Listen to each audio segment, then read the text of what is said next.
Halo semuanya, saya Ainur Layali dan hari ini kita bakal Q&A tentang PPDB online.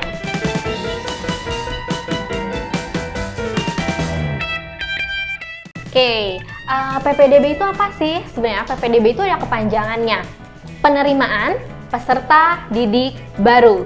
Nah, PPDB itu adalah sebuah proses untuk menyeleksi calon peserta didik baru.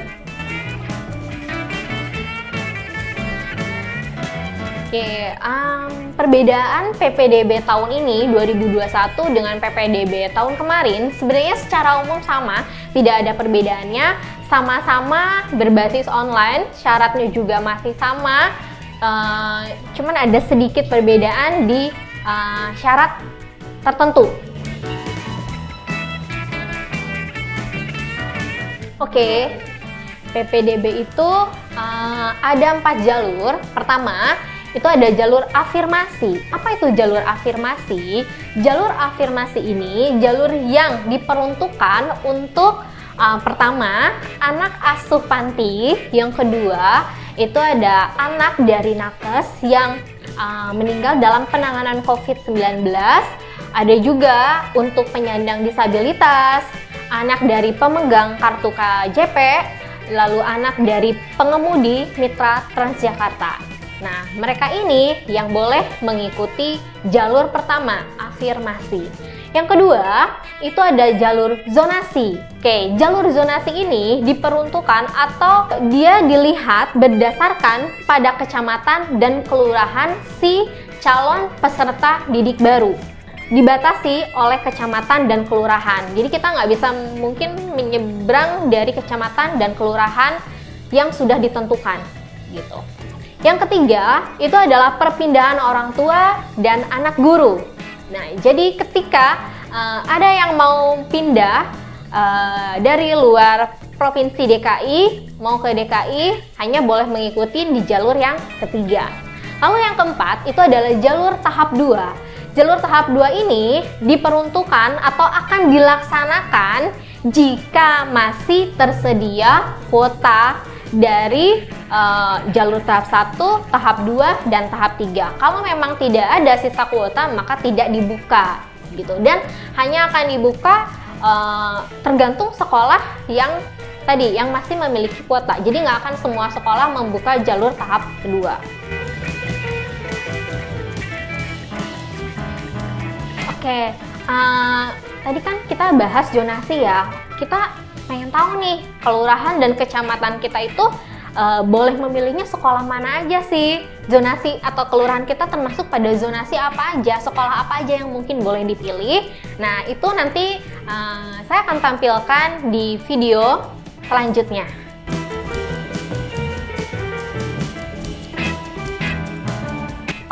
Jalur-jalur yang 4 tadi itu tidak berlaku untuk semua jenjang, tapi secara umum memang hampir sama. Nah, yang tidak berlakunya jalur apa? Contoh SMK itu tidak ada jalur zonasi. Jadi dia hanya ada jalur afirmasi, lalu ada jalur perpindahan orang tua, ada tahap 2, dan khusus untuk SMK ada tambahan jalur prestasi.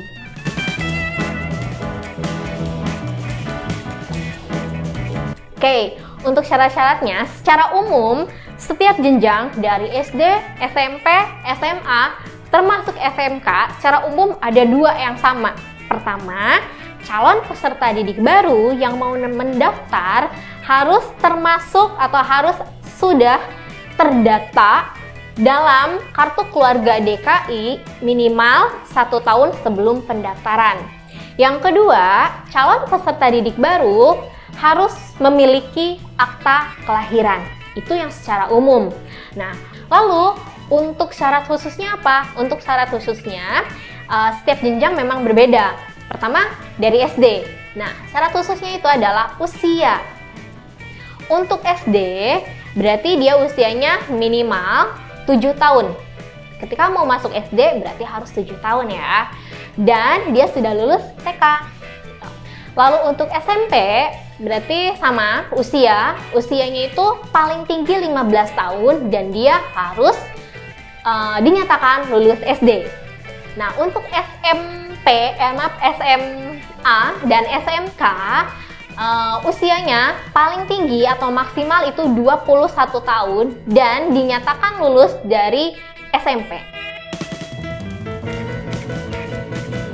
Oke, untuk jadwalnya kita lihat di sebelah ya. Oke, untuk jadwal pendaftaran SD, setiap jenjang memang berbeda. Dan di sini untuk jalur zonasi, pendaftaran itu dimulai dari 21 sampai 23 Juni pendaftaran. Lalu ada proses seleksi. Proses seleksinya sama dengan pendaftaran 21 sampai 23 Juni. Pengumuman itu di 23 Juni dan ketika nanti sudah pengumuman dinyatakan lulus, berarti kita harus lapor diri dari 24 sampai 25 Juni 2021. SD, SMP. Oke, jalur zonasi untuk SMP. Pendaftarannya dimulai dari 28 sampai 30 Juni 2021. Proses seleksi berjalan selama proses pendaftaran 28 sampai 30 Juni. Pengumuman 30 Juni. Setelah ada pengumuman dinyatakan lulus, maka untuk jalur zonasi di tingkat SMP dan SMA kebetulan untuk pendaftarannya memang sama ya gitu. Nah, lapor diri tadi itu dilaksanakan 1 sampai 2 Juli 2021. Sekali lagi, SMP dan SMA pendaftaran jalur zonasi sama. Untuk jalur pendaftaran SMK, di sini akan saya jelaskan ada beberapa ya. Pertama itu ada jalur prestasi. Ini dari 7 sampai 11 Juni. Prestasi akademik dan non-akademik. Proses seleksi dilakukan selama proses pendaftaran 7 sampai 11 Juni, lalu pengumuman 11 Juni, lalu lapor diri untuk yang dinyatakan lulus 12 sampai 14 Juni 2021. Itu untuk jalur prestasi. Selanjutnya, untuk jalur afirmasi. Oke, pendaftaran untuk jalur afirmasi 14 sampai 16 Juni, proses seleksi 14 sampai 16 Juni, pengumuman 16 Juni, dan untuk lapor diri 17 sampai 18 Juni. Tahap atau jalur selanjutnya untuk SMK, jadwal pendaftaran SMK, jalur afirmasi, pendaftaran dan pemilihan sekolah, serta proses seleksi itu dilaksanakan 21 sampai 23 Juni. Pengumuman 23 Juni, untuk lapor diri 24 sampai 25 Juni 2021. Nah, untuk jadwal pendaftaran SMK, jalur perpindahan orang tua dan anak guru itu dilaksanakan 7 sampai 30 Juni 2021, proses seleksi sama 7 sampai 30 Juni 2021, pengumuman 30 Juni, dan untuk proses lapor diri 1 sampai 2 Juli 2021. Jadwal pendaftaran SMK di tahap 2, pendaftaran 5 sampai 7 Juli 2021, proses seleksi sama 5 sampai 7 Juli 2021, lalu untuk pengumuman 7 Juli 2021 dan untuk lapor diri 8 sampai 9 Juli 2021.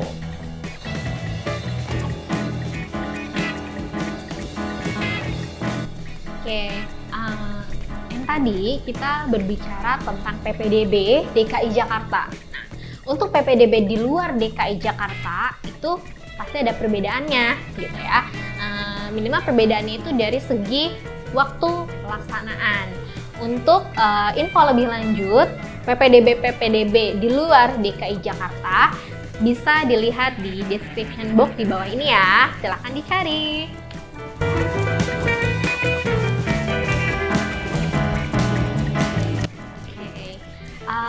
Dalam PPDB itu ada kriteria dalam seleksi gitu ya. Ada 3 kriteria yang nanti akan dilihat dalam proses seleksi.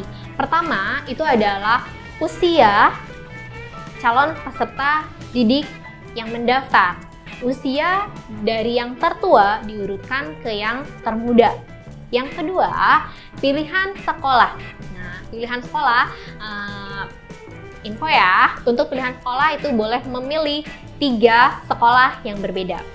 Lalu, yang ketiga itu adalah waktu mendaftar.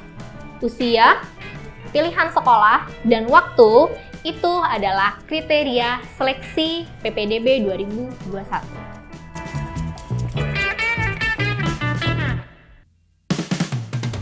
Oke, tips PPDB online ala saya itu yang pertama, kita harus membaca dan udah pasti harus memenuhi syarat PPDB ya. Dibaca dulu, berarti kita harus, bagaimana caranya kita harus memenuhi syarat-syarat tersebut. Yang kedua, sebelum mendaftar, pastikan mencari informasi mengenai standar nilai kelulusan dari sekolah yang diminati. Yang ketiga, mendata sekolah-sekolah yang termasuk pada zonasi domisili peserta didik yang akan mendaftar. Nah, untuk informasi zonasi sekolah-sekolah mana aja sih yang termasuk pada zonasi siswa tersebut misalkan, itu nanti akan saya beri video, ikuti video ini lebih lanjut, nanti akan dijelaskan ya. Oke, yang keempat, mengurutkan pilihan sekolah dari paling tinggi standar nilainya ke yang lebih rendah. Yang kelima, waktu mendaftar lebih cepat itu akan lebih baik. Yang keenam, terakhir, pastikan internetnya stabil.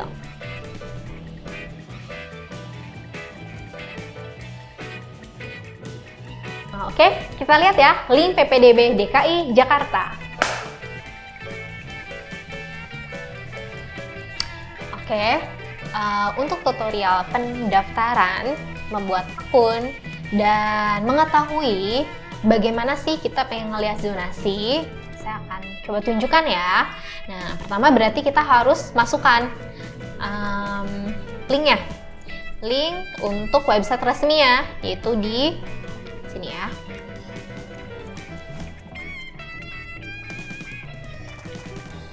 PPDB Jakarta .id.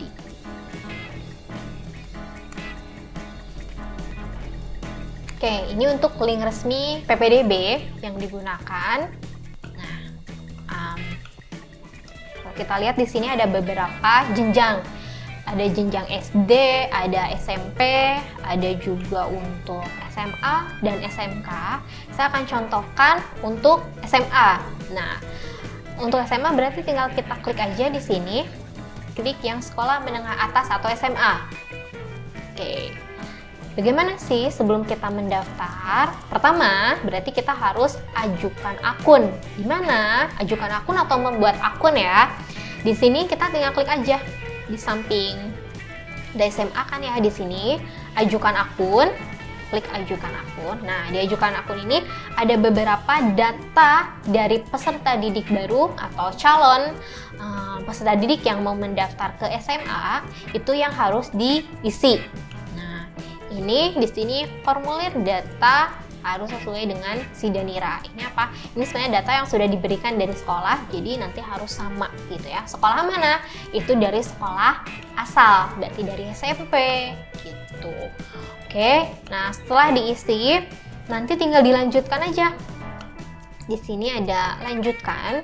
Kalau saya klik, nggak muncul karena harus diisi ya gitu. Nanti kalau sudah diisi itu akan muncul datanya. Lalu setelah itu verifikasi data, itu artinya untuk cek akun benar apa tidaknya akun kita ya. Nah, sudah selesai pengajuan akun, apa yang harus kita lakukan?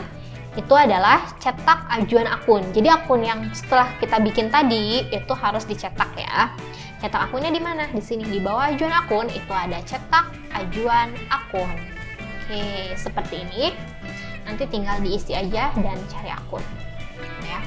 Oke, nah setelah dicetak, kita kita udah siap mendaftar nih. Kemana kita mendaftar? Tergantung jalur yang kita inginkan gitu ya, prestasi dan segala macam. Contoh ya, yang paling banyak itu adalah jalur zonasi.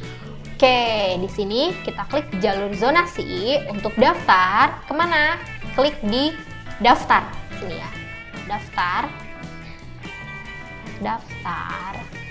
Nah, kita nggak bisa langsung pilih sekolah. Harus bagaimana?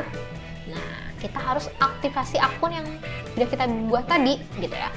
Akun tadi kita aktivasi, tekan tombol aktivasi seperti biasa, harus diisi di sini nomor peserta.